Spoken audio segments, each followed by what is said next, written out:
அன்பானவர்களே, அன்பு வணக்கங்கள்.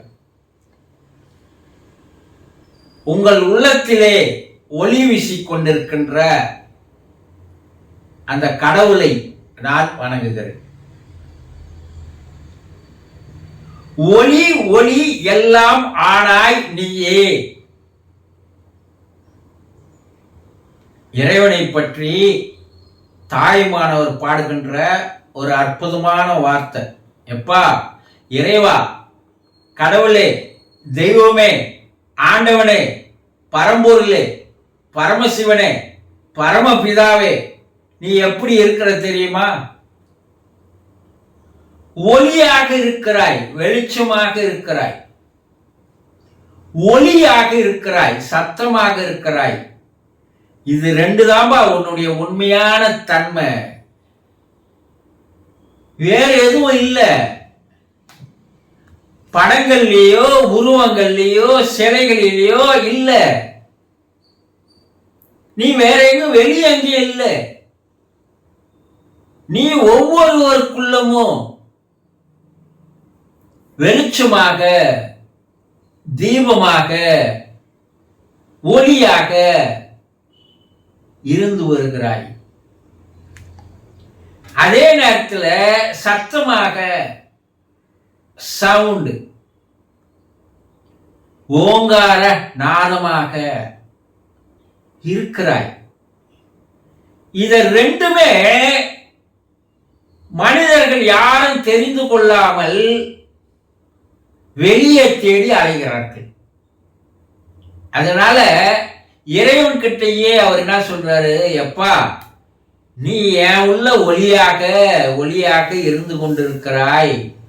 மற்ற எல்லோரும் உள்ளத்திலையும் ஒளியாக, சத்தமாக இருக்கிறாய். இது எப்பப்பா இந்த மனிதர்கள் தெரிந்து கொள்ள போறாங்க தெரியல. அவர் சொல்றார். அவர் சொன்னதை எப்ப நீங்க தெரிஞ்சுக்க போறீங்கன்னு தெரியல. இறந்தவர்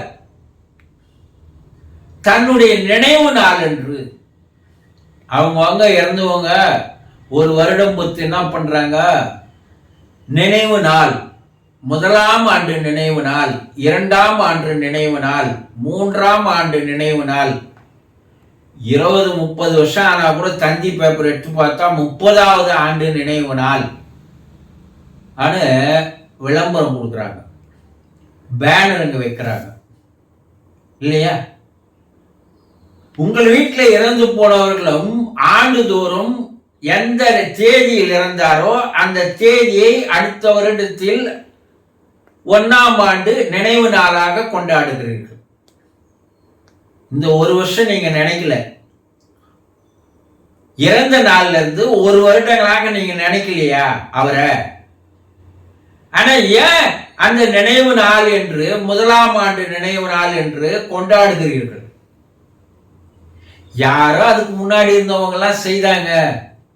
எங்க தாத்தா செய்தாங்க, அவங்க தாத்தா செய்தாங்க, எங்க அப்பா செய்தாங்க, நான் செய்யறேங்க. அதுக்கு முன்னாடி யாரோ இந்த நினைவு நாள்னு யாரும் கொண்டாடினது இல்லை. அது ஏதோ தௌஷம்னா அந்த வீட்டுக்குள்ள கொண்டாடுவாங்க. ஆனா இப்போ ஃபேஷன் என்னன்னா, பேப்பர்ல விளம்பரம் கொடுக்குறான், பெரிய பெரிய பேனர் வைக்கிறான், எல்லாரையும் அழைக்கிறான், அன்னைக்கு செய்யறாங்கல்ல. சரி, அந்த நாள்ல எல்லோரையும் அழைப்பதற்குண்டான காரணம் என்ன?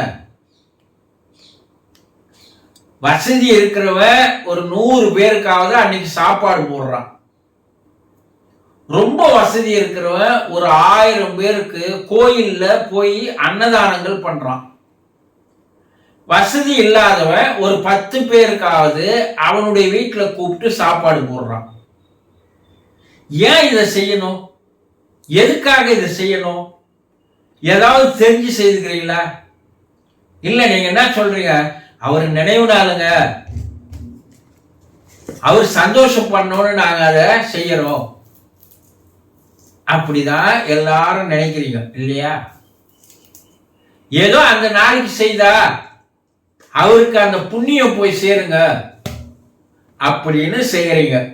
சில பேர் தான் புண்ணியம் தேடிக்கிறதுக்காகவும் அதை செய்யறான், செல்ஃபிஷா இருக்கிறான்.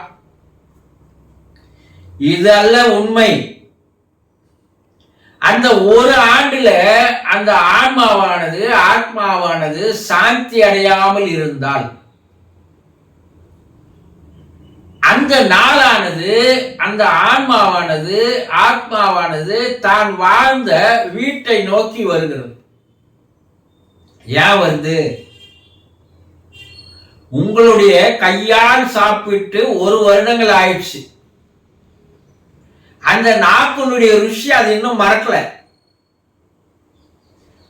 கணவர் இறந்து போயிருந்தால் தன்னுடைய மனைவியால் பல ஆண்டுகளாக சாப்பிட்ட அந்த சாப்பாட்டினுடைய ருசி, கை ருசி, அந்த ருசி அவர் 1 ஆண்டு ஆனாலும் அதை அவளால் மறக்க முடியல.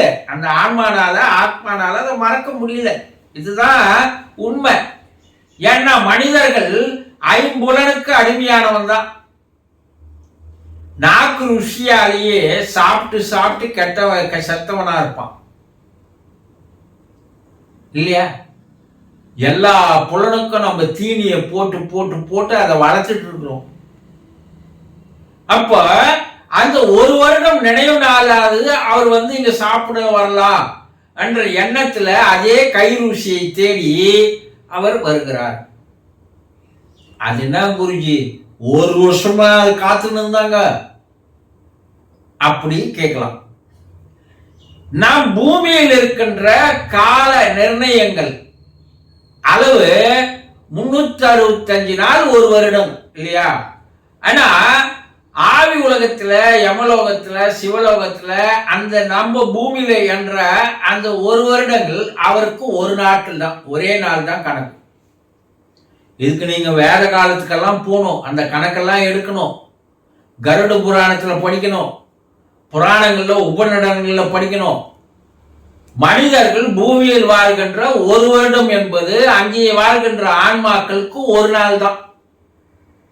அது இறந்து போய் அன்றைய ருசியோடு இறந்து போனது அடுத்த நாள் மறுபடியும் அந்த ருசியை தேடி வருகிறது. அவ்வளவுதான். ஒரே நாள்ல அந்த ருசியை மறந்துட முடியுமா சொல்லுங்க? அப்ப அந்த ஆன்மா சாந்தி அடையல. அதற்கு ஏதோ ஒன்று தேவையாக இருக்கிறது, அது மேலேயே அது ஏக்கமாக இருக்கிறது. அப்படிதான் நம்ம புரிஞ்சுக்கணும், தெரிஞ்சுக்கணும். அப்போ நீங்க அந்த காலத்துல முன்னோர்கள் ஏன் அன்று நினைவு நாள் என்று ஒரு 10 பேருக்காவது சாப்பாடு போடுப்பா, ஆனா ஒரு 100 பேருக்காவது போடுப்பா அப்படி என்று நீங்க நம்முடைய முன்னோர்களை கேட்டா, ஏன்பா இன்னைக்கு உங்க அப்பா இறந்த நாள் தானே? ஆமாங்க, அட ஒரு 10 பேருக்கு சாப்பாடு போடுப்பா ஆனா அவர்கள் அந்த வழிமுறையை கொண்டு வந்தார்கள். அப்படி நீங்க சாப்பாடு போடுற நேரத்துல வெளியே அன்னதானம் கொடுத்தாலும் சரி, இல்ல உங்க வீட்லயே ஒரு 10 பேருக்கு தெரிஞ்சவங்களுக்கு எதிரில் பக்கத்துல அக்கங்கத்துல சொந்தக்காரங்க எல்லாம் வருவாங்க இல்லையா, அன்னைக்கு அவர்களுக்கு ஒரு 50 பேருக்கு சாப்பாடு போட்டாலும் சரி, அதுல உங்க வீட்டுல போடுற உணவுக்காக தான் அந்த ஆத்மா மறுபடியும் அந்த வீட்டிற்கு சாப்பிடுவதற்காக வருகிறது. என்ன குருஜி, அவர் தான் செத்துட்டாரு, அவர் உடம்பே போயிடுச்சு, அவருக்கு வாயெல்லாம் கூட எல்லாம் மண்ணில் அரிச்சு போயிட்டு இருக்குமே, எல்லாம் உடம்பே அரித்து காணாமல் போயிட்டு இருக்கோம் இந்த 1 வருஷத்துல, நாங்க அன்னைக்கே எரிச்சுமா, அன்னைக்கே சாம்பல் ஆகிட்டாரு, அப்ப எப்படி அவர் சாப்பிடுவாரு அப்படின்னு கேட்கலாம். ஆனா அவருக்கு ஒரு சூக்கும உருவம் இருக்குது, தூள உருவம் தான் போச்சு, அந்த சூக்கும உருவம் தான் மேல வாழ்ந்துன்னு இருக்கு. அதை நீங்க மனசரீரம்னு சொல்லலாம், ஆன்ம சரீரம்னு சொல்லலாம், எப்படி வேணாலும் அழைக்கலாம். ஆனா அது நம்ம கண்ணுக்கு தெரியாது. அந்த சூக்கும உருவமானது நீங்க அங்க வந்திருக்கிற சொந்தக்காரர்கள், நண்பர்கள், உறவினர்கள் யாரோடு உடல்ல உள்ள போய் அது புகுந்து கொண்டு அவர்கள் ருசிக்கின்ற அந்த ருசியை அந்த சூக்கும உருவமானது அனுபவிக்கிறது, அது ருசிக்கிறது. அதனால அதற்கு ஒரு மன அமைதி, மன சாந்தி, மன சந்தோஷமானது ஏற்படுகிறது. அப்பா அப்படி ஒரு சந்தோஷம், அதுக்கு அந்த சந்தோஷம் தான் ஆன்ம சாந்தி என்று சொல்கிறார்கள். அந்த ஆன்ம சாந்தியை அவர் அனுபவித்து விட்டால், அந்த நிலைக்கு அவர் வந்துட்டார்னா, திருப்தி ஆயிட்டார்னா, அவர் அங்கிருந்து விடுதலை அடைந்து மறுபிறப்பை நோக்கி செல்கிறார். இதுதான் உண்மை. நீங்க யாருக்கோ பெருமைக்கு போறதோ இல்ல உங்களுக்கு புண்ணியம் தேடிக்கிறதுக்கு போறது இல்ல அவருக்கு புண்ணியம் தேடலான்றதெல்லாம் கிடையவே கிடையாது. அந்த ஆத்மா அந்த ஏக்கத்துல இருக்கு. அந்த ஏக்கத்தை போக்கிக் கொள்வதற்காக அன்னைக்கு அது வாழ்ந்த வீட்டிற்கு வருகிறது. அன்று யாரெல்லாம் சாப்பிடுகிறார்களோ அவர் படையல் போட்டு தானே எல்லாம் சாப்பிடுவீங்க. அப்போ அந்த உறவினர்களுடையோ நண்பர்களுடையோ இல்ல குடும்ப உறுப்பினர்கள் உடல்களையோ ஏதோ ஒரு உடல் அது உள்ள புகுந்து கொள்கிறது. அவர் சாப்பிடுவது மூலமாக அது உள்ளே இருந்து அதை அனுபவிக்கிறது, ருசிக்கிறது.